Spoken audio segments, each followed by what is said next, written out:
Shalom, Bapak Ibu Saudara terkasih di dalam Tuhan.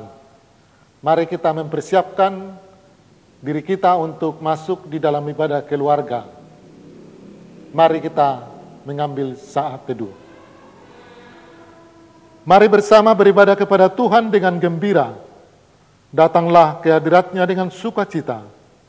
Kiranya kasih karunia dan damai sejahtera menyertai kita. Amin. Kita angkat satu pujian untuk memuliakan nama Tuhan dari PKJ 14.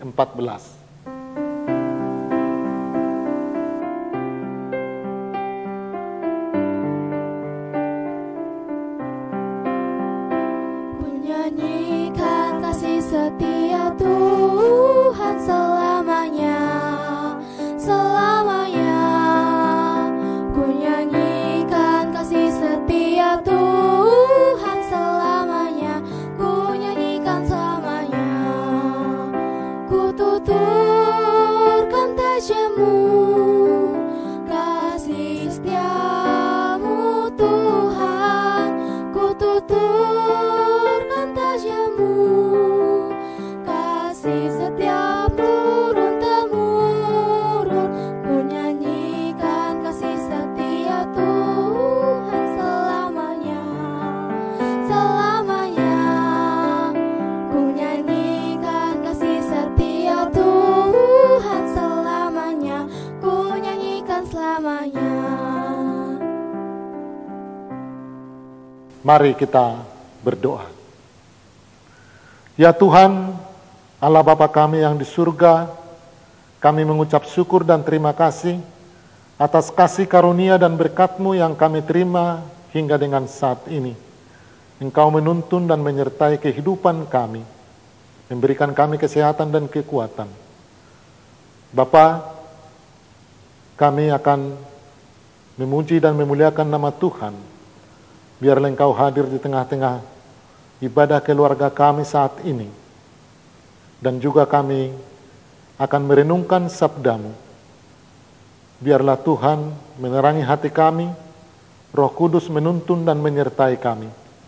Baik kami yang mendengarkan, demikian juga hamba-Mu yang menyampaikan kehendak-Mu. Biarlah Tuhan urapi. Berfirmanlah Engkau ya Tuhan, kami anak-anak-Mu siap untuk mendengar. Di dalam nama Kristus Yesus kami berdoa. Amin. 1 Raja-Raja 19 ayat 1 sampai 8. Ketika Ahab memberitahukan kepada Isabel segala yang dilakukan Elia dan perihal Elia membunuh semua nabi itu dengan pedang, maka Isabel menyuruh seorang suruhan mengatakan kepada Elia, "Beginilah kiranya para Allah menghukum aku. Bahkan lebih lagi daripada itu, jika besok kira-kira pada waktu ini aku tidak membuat nyawamu sama seperti nyawa salah seorang dari mereka itu." Maka takutlah ia lalu bangkit dan pergi menyelamatkan nyawanya. Dan setelah sampai ke Berseba, yang termasuk wilayah Yehuda, ia meninggalkan bujangnya di sana. Tetapi ia sendiri masuk ke padang gurun sehari perjalanan jauhnya. Lalu duduk di bawah sebuah pohon arar. Kemudian ia ingin mati, katanya, "Cukupkanlah itu sekarang ya Tuhan, ambillah nyawaku, sebab aku ini tidak lebih baik daripada nenek moyangku." Sesudah itu ia berbaring dan tidur di bawah pohon arar itu. Tetapi tiba-tiba seorang malaikat menyentuh dia serta berkata kepadanya, "Bangunlah, makanlah." Ketika ia melihat sekitarnya, maka pada sebelah kepalanya ada roti bakar dan sebuah kendi berisi air. Lalu ia makan dan minum, kemudian berbaring pula. Tetapi malaikat Tuhan datang untuk kedua kalinya dan menyentuh dia serta berkata, "Bangunlah, makanlah. Sebab kalau tidak, perjalananmu nanti terlalu jauh bagimu." Maka bangunlah ia lalu makan dan minum, dan oleh kekuatan makanan itu, ia berjalan 40 hari 40 malam lamanya, sampai ke gunung Allah, yakni Gunung Horeb. Amin. Saudara, pada malam hari ini kita masih dalam rangkaian bulan kesaksian dan pelayanan.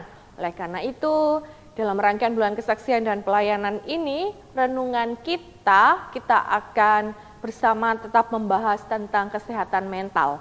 Hari ini kita bersama akan merenungkan dengan tema resiliensi. Saudara yang terkasih, pernahkah saudara melihat permainan trampolin?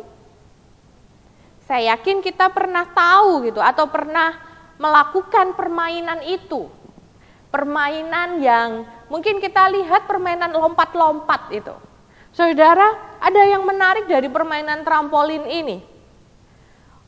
Orang yang bermain trampolin, dia akan melompat ke bawah tetapi kemudian dia akan kembali memantul ke atas. Ada daya pegas yang dihasilkan sehingga menjadikan orang ini akan memantul kembali ke atas, akan bangkit kembali. Yang di dalam bahasa Latin disebut resilier, yang artinya melompat kembali. Kata resilier ini dipakai sebagai kata dasar resiliensi.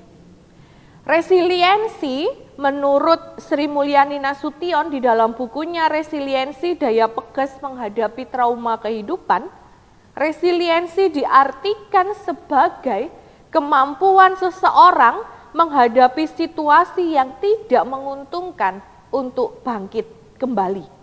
Bahkan menjadi lebih kuat selama menjalani proses. Seorang yang resilient, dia akan tetap berhadapan dengan masalah, dengan tantangan, dengan hambatan di dalam kehidupannya.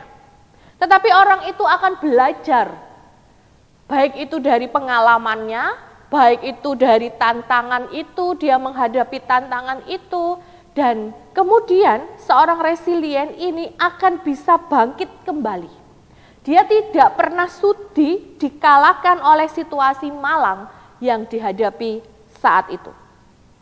Dia tidak akan menyalahkan situasi, tidak akan menyalahkan masalah yang harus dihadapi, tidak akan menyalahkan ketidakberuntungannya. Tetapi dia belajar dari semuanya itu dan kemudian dia bangkit kembali. Saudara, jatuh dan gagal bisa jadi akan dihadapi oleh manusia, siapapun itu. Hal itu tidak perlu kita tolak atau kita hindari. Tidak perlu kita langsung berlari dari permasalahan-permasalahan itu. Karena saat kita menjadi seorang yang resilient, permasalahan apapun, kegagalan, jatuh, ketidakberuntungan di dalam kehidupan kita akan menimbulkan efek trampolin. Dari pengalaman kehidupan kita, dari segala hal yang kita lihat, mungkin dari orang lain, dari petuah orang lain dan yang lain-lain, akan menjadikan kita memasuki kehidupan yang lebih indah. Walaupun masih ada kepedihan di dalamnya. Saudara, hal itu juga dialami oleh Elia dalam bacaan kita. Elia pernah mengalahkan 450 nabi-nabi Baal. Kita ingat di dalam acara kompetisi menurunkan hujan itu. Ternyata kemenangan itu saat hujan sudah turun, tidak menjadikan satu euforia tersendiri bagi Elia. Tetapi kemenangan itu ternyata malah mendatangkan permasalahan baru. Isabel marah dan hendak membunuh Elia. Yang ditakutkan oleh Elia adalah ancaman Isabel saat dia akan membunuh Elia sama seperti nabi-nabi Baal. Kita lihat di dalam 1 Raja-Raja 18 ayat 40, nabi-nabi Baal disembelih di sungai Kison. Wah, tentu itu suatu hal yang sangat menakutkan. Bayangkan Nabi Elia diancam akan disembelih seperti nabi-nabi Baal. Tentu itu sangat menakutkan sekali bagi Elia. Ancaman Isabel ini benar-benar membuat Elia sangat takut sehingga dia hendak menyelamatkan diri. Bisa kita lihat di ayat 3. Dan saat Dalam ketakutan itu awalnya Elia hanya memikirkan dirinya sendiri, memikirkan keselamatannya sendiri, sehingga dia dengan tega meninggalkan bujangnya di Beersheba. Walau mungkin bujang Elia juga akan menghadapi ancaman yang sama, karena orang-orang melihat orang itu bersama-sama dengan Elia. Tentu dia juga akan menghadapi tantangan ancaman yang sama dengan Elia. Rasa putus asa yang menjadikan Elia hanya memikirkan keselamatannya sendiri. Dia tidak lagi memperhatikan sekelilingnya. Dia tidak lagi memperhatikan orang-orang yang setia mengikutinya seperti bujangnya itu. Dan kemudian dengan rasa putus asa dia berjalan ke padang gurun seharian. Dan rasa capeknya itu terkalahkan dengan rasa takut yang dialami. Sampai di padang gurun memang kita tahu Elia masih benar-benar berputus asa. Bahkan Elia sempat protes kepada Tuhan. Dia ingin mati saja. Itu yang tertulis di dalam ayat 4b. Di saat Elia benar-benar merasa tidak memiliki harapan dalam hidupnya, Tuhan tidak membiarkannya sendiri. Tuhan mengutus malaikatnya menemui Elia dan menyediakan roti bakar dan sebuah kendi di sebelah Elia. Ayat 6. Elia disuruh memakannya dan kemudian Elia istirahat. Di sana dituliskan berbaring sejenak. Setelah istirahat kemudian Elia makan lagi. Jadi ada 2 kali makan Elia. Dan secara luar biasa ada kekuatan dan semangat baru yang dialami oleh Elia. Dia menjadi kuat berjalan selama 40 hari 40 malam sampai di Gunung Horeb bertemu Allah di sana. Saudara, kita lihat dari sini, Elia tidak lepas dari masalahnya. Elia tetap berada di dalam ancaman Isabel. Dia sempat putus asa, tetapi akhirnya dia menjadi seorang yang resilient. Dia bangkit lagi menghadapi permasalahannya tersebut. Sampai akhirnya dia bertemu dengan wajah Allah sendiri. Elia menemukan rahmat ilahi melalui ada 2 hal yang terjadi di sana. Yang pertama kita lihat rahmat ilahi yang ditemukan oleh Elia yang menjadikan dia bangkit menjadi seorang resilient adalah karena Elia bersedia menerima pertolongan dan membuka hati untuk ditolong. Saudara-saudara, membuka diri akan kehadiran teman di masa sulit, membuka diri untuk orang yang kita percaya di masa sulit bisa membawa ketentraman tersendiri. Jangan pernah kita merasa bahwa diri kita paling kuat untuk menghadapi semuanya. Karena pada suatu saat akan ada titik lemah kita. Sehingga kesediaan kita untuk menerima pertolongan dan membuka hati untuk ditolong akan menjadikan kita bisa bangkit kembali. Karena di sana kita akan merasakan ada rasa diperhatikan, ada rasa diterima, ada rasa nyaman. Walaupun mungkin kita tidak mendapatkan jawaban-jawaban, petuah-petuah atas permasalahan kita, setidaknya saat kita menceritakan, mau terbuka, menceritakan permasalahan kita kepada orang terdekat yang paling kita percaya, itu sudah menentramkan hati kita. Kesediaan Elia menerima pertolongan dan membuka hati untuk ditolong oleh malaikat Tuhan pada saat itu, menjadikan Elia kembali bangkit. Yang kedua, dituliskan Elia menemukan rahmat ilahi saat dia istirahat, saat dia berbaring sejenak. Menandakan bahwa Elia mau sejenak berdiam dan merenungkan diri. Saat menghadapi permasalahan, kalau kata orang Jawa itu, Elia melakukannya pada saat itu dengan tidak kemerungsung gitu. Dia undur sejenak, dia diam, merenungkan diri. Dan dalam perenungan itu menimbulkan pengendalian diri, pengendalian emosi, kesempatan untuk menganalisa sumber permasalahan, baik itu yang dari orang lain ataupun dari dalam dirinya sendiri, dan akhirnya muncul optimisme di dalam dirinya. Saya ulangi lagi bahwa perenungan diri menimbulkan pengendalian diri, pengendalian emosi, kesempatan bagi kita untuk menganalisa sumber permasalahan, baik yang berasal dari dalam diri kita sendiri maupun yang berasal dari luar diri kita. Dan akhirnya akan memunculkan optimisme dalam diri untuk bangkit menghadapi permasalahan itu. Saudara yang dikasihi Tuhan, Elia melewati semuanya itu. Dia kembali bangkit, dia menjadi kuat untuk menghadapi masalahnya. Di sana dituliskan dengan dia kuat berjalan 40 hari 40 malam, sampai akhirnya dia bertemu sendiri dengan wajah Allah. Sungguh itu suatu hal yang menyenangkan. Sama halnya dengan kekuatan kita sampai akhirnya kita menemukan wajah Allah dari jawaban semua permasalahan yang harus kita hadapi. Rahmat ilahi ini yang menjadikan Elia resilient, menjadi seorang resilient, kembali bangkit dan lebih kuat menghadapi ancaman Isabel. Saudara, tidak ada yang salah dengan menjadi rapuh dan jatuh di dalam kehidupan kita. Tetapi saat kita menyadari semuanya dan kita mau menjadi seorang resilient, mau bangkit, kita tidak akan terus-menerus merasa terpuruk, kita tidak akan terus-menerus merasa putus asa dan tanpa daya. Justru resiliensi hanya mungkin muncul ketika kita mau merengkuh, kita mau merangkul kerapuan manusia kita. Kita menyadari kerapuan kita dan kita bergantung pada rahmat Allah untuk kembali bangkit. Dan rahmat ilahi itulah yang menjadikan kita seorang resilient yang dapat kembali bangkit dan memiliki daya juang. Walau memang kita harus terus menghadapi permasalahan itu. Kita harus terus menyelesaikan permasalahan itu. Tetapi kita menyelesaikannya dalam kondisi yang berbeda.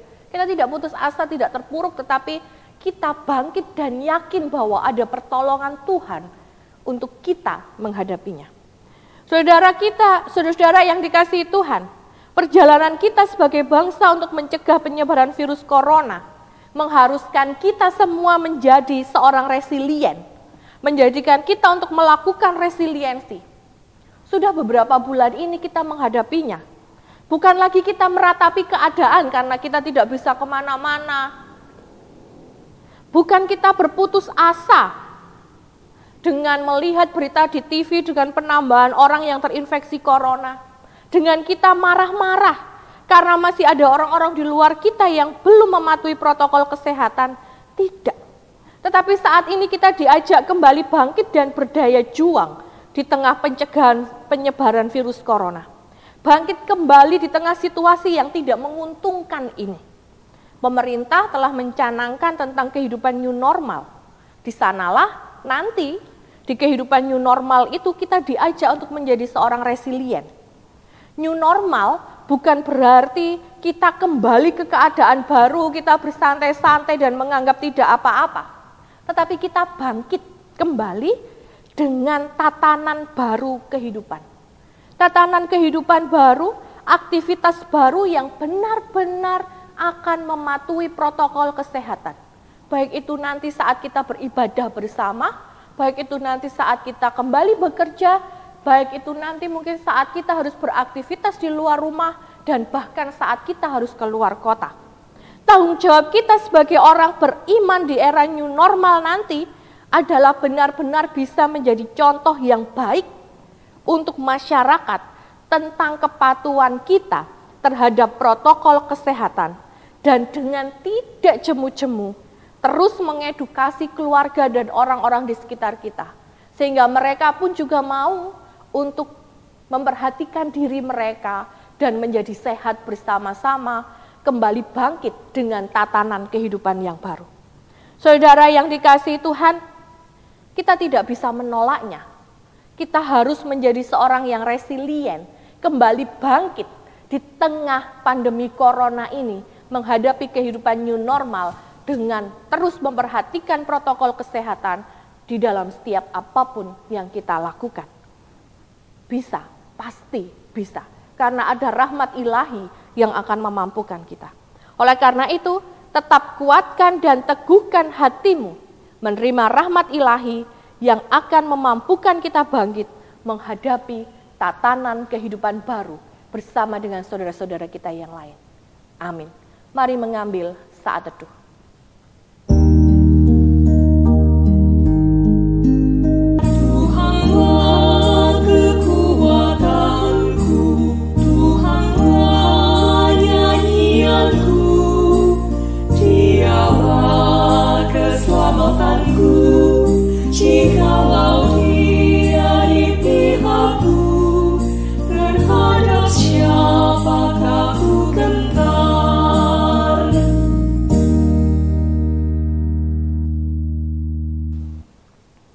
menanggapi perenungan kita, mari bersama kita menyanyikan PKJ 239 bait 1 dan 2.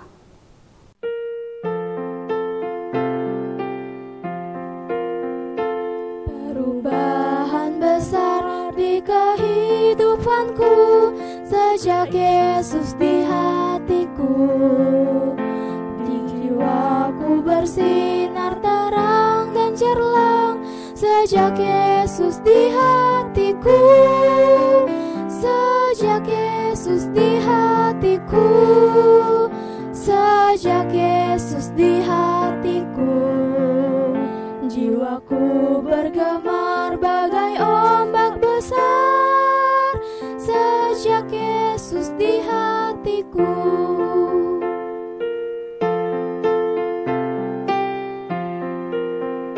aku tobat kembali ke jalan benar. Sejak Yesus di hatiku, dan dosaku dihapus, jiwaku segar.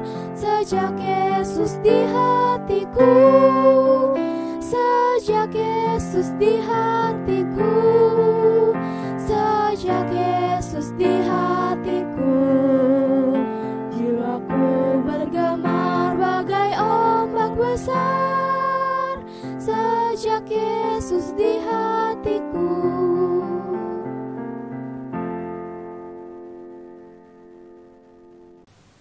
Mari Bapak Ibu Saudara kekasih Tuhan, kita persiapkan hati kita untuk mengungkapkan syukur kita dengan diiringi nyanyian dari PKJ 216 bait yang pertama dan yang kedua.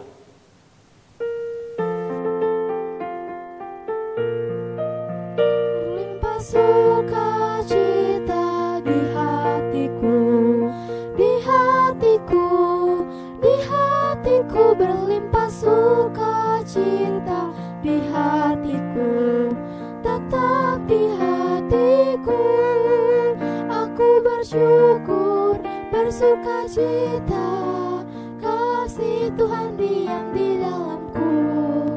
Aku bersyukur, bersukacita, kasih Tuhan diam di dalamku.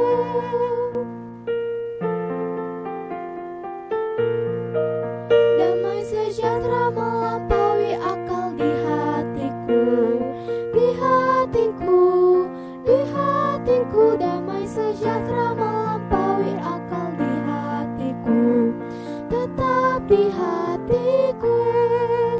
Aku bersyukur, bersukacita, kasih Tuhan diam di dalamku. Aku bersyukur, bersukacita, kasih Tuhan diam di dalamku.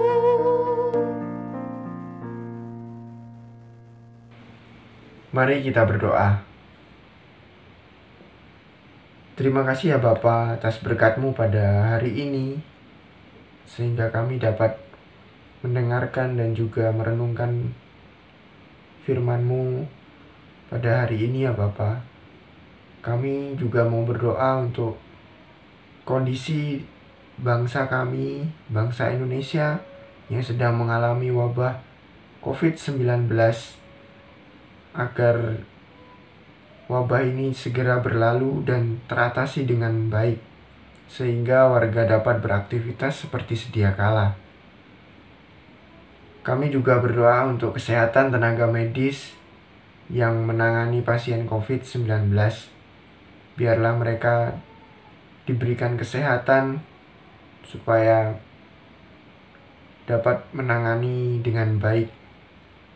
Terlebih kami juga berdoa untuk warga jemaat yang sedang sakit, yang sedang mengalami pergumulan, dan anak-anak yang belajar di rumah. Berikan mereka kesembuhan dan juga kekuatan dalam menghadapi segala pergumulan, terutama pergumulan pandemi COVID-19 ini ya Bapak.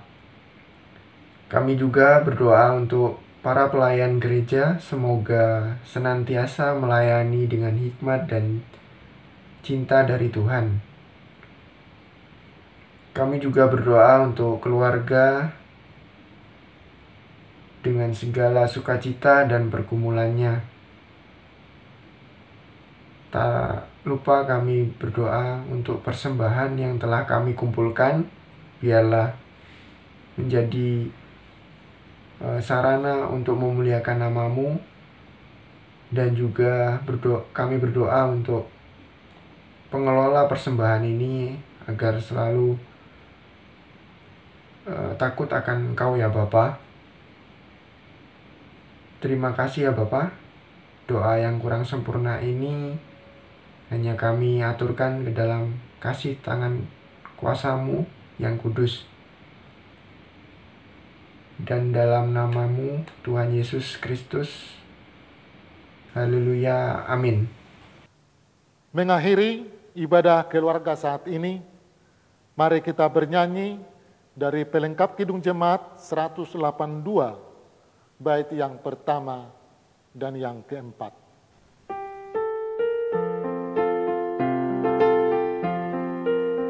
Kuutus kau mengabdi tanpa pamrih, berkarya terus dengan hati teguh, meski dihina dan menanggung duka. Kuutus kau mengabdi bagiku.